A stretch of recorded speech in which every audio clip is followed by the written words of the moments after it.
One of the timeless questions, of which there are several, is what am I doing here? What's the meaning of life? What's all this about? What's my purpose? What's going on? And I'd like to just explore that for a minute, because from my experience, the answer is right in front of your face. It's been there the entire time. And so the question for me is not what are the answers to those questions. My real question is, why aren't you looking at the answer that is right in front of your face? What is your resistance to actually having that answer? Because by applying very simple and minimal thought to that question, you will be able to answer it all by yourself. I'll give you an example. I'd like you to think about the point of life and the development and the linear development of life. Life in incarnating on this planet, incarnating wherever, however, whatever. What is the purpose if we are assuming that life is some sort of a continuum that we grow and develop? Let's flow with that for a moment, that we are here to learn and grow and develop and so forth. Well, let's follow that line to see where it goes. What are we developing into? What are we growing into? Where are we growing to? Where are we going as we learn and as we grow? Now, it's pretty consistent across most spiritual, religious and other related beliefs that we're going to God, that we're returning home, we're remerging with the self, with the universe, with the source of all that is, and so forth and so on. Most of us have a sense in our own language or form that we are going back to where we came from. Even the earth-based analogy says that from the dust we arise and back to the dust we go. Well, whether you're talking dust or God or whatever, we're all reasonably on the same page in terms of looking at that and answering that question. But we don't really think about it to any real level where we can see our own answer. So I want you to just consider that for a moment. Like, what is your answer? What is the point of all of this? We notice people that we might define as advanced, spiritually advanced, gurus, masters, whoever, people that we can see or feel or believe have achieved a state of self-realization, of awareness of God. They may perform miracles. They may be doing work that we recognize on some level as advanced spiritually. And so you might say that some of those things, some of those observations are part of what we notice about people that are developed or advancing. But is that the point? Is the point of learning in our earth space here just to get really good at tricks and to connect with God, and by virtue of that be quite natural in performing miracles and amazing feats and so forth? I would suggest to you that that is a byproduct of your connection to God. It is not the point or the purpose of you being here. You're not here to be tested to do really amazing stuff, and then when you can do that stuff you get to do whatever else and go wherever else. I don't think any of those things are really the point. So what is the point? Like, what is the point? Where are you really going? Do you believe that when you die that you just come back? A lot of people believe that. So if you believe that when you die you will reincarnate again, you will possibly also believe that we are here to learn, we are here to grow, and that is fantastic. So let's keep going with that for a moment. We reincarnate and so forth, learning and developing as we go. accruing and releasing karma, all of that sort of business. But push it further, go further than that. Do you think that you are meant to be in this incarnational cycle for all eternity? Do you think that's the idea? Like, have you been incarnating on Earth or incarnating in some form forever and will continue to do so forever? Do you believe that? Or do you believe that if we were to apply linear time and development to this thinking, that there is a culmination point of bypassing all of this stuff, of not needing to do it anymore, of finishing that?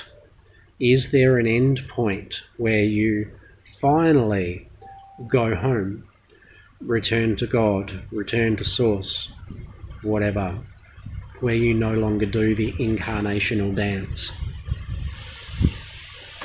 What do you believe?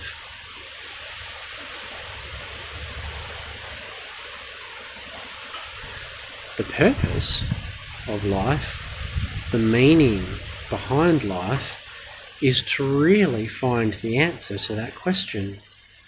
Because to find the answer for yourself is to reveal meaning. It is to unveil your purpose. It is to know these things without doubt.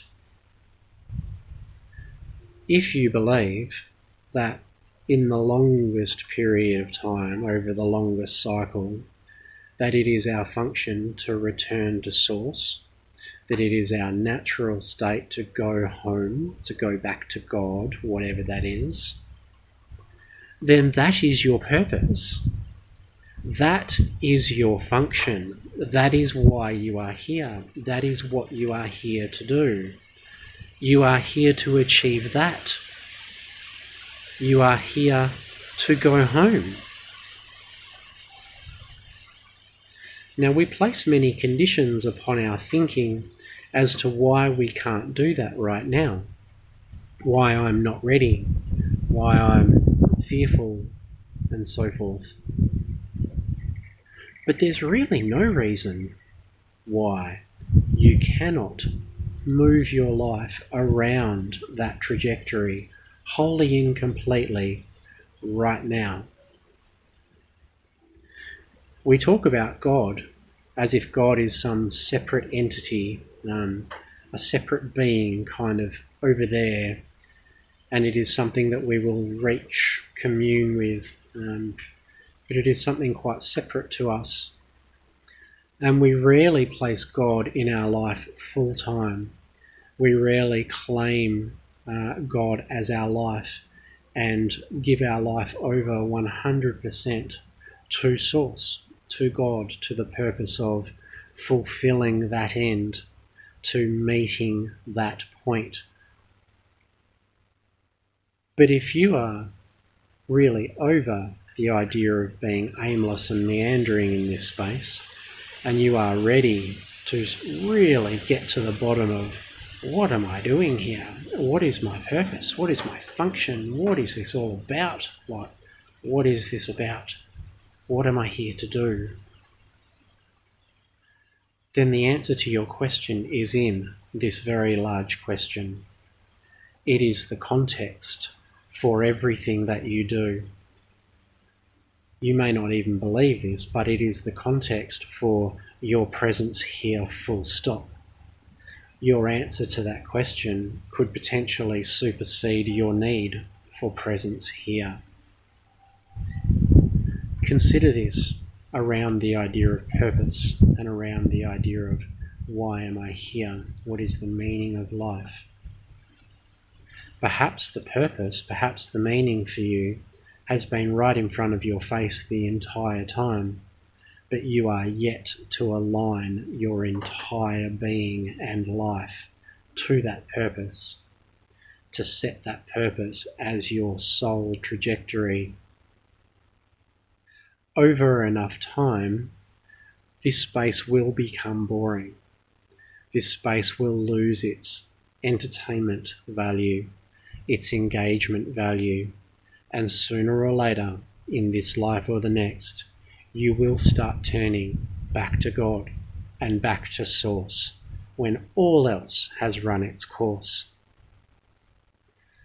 This may take a short time or a long time. It may occur in this life, it may occur over many lives, but you will reach that point where you are done.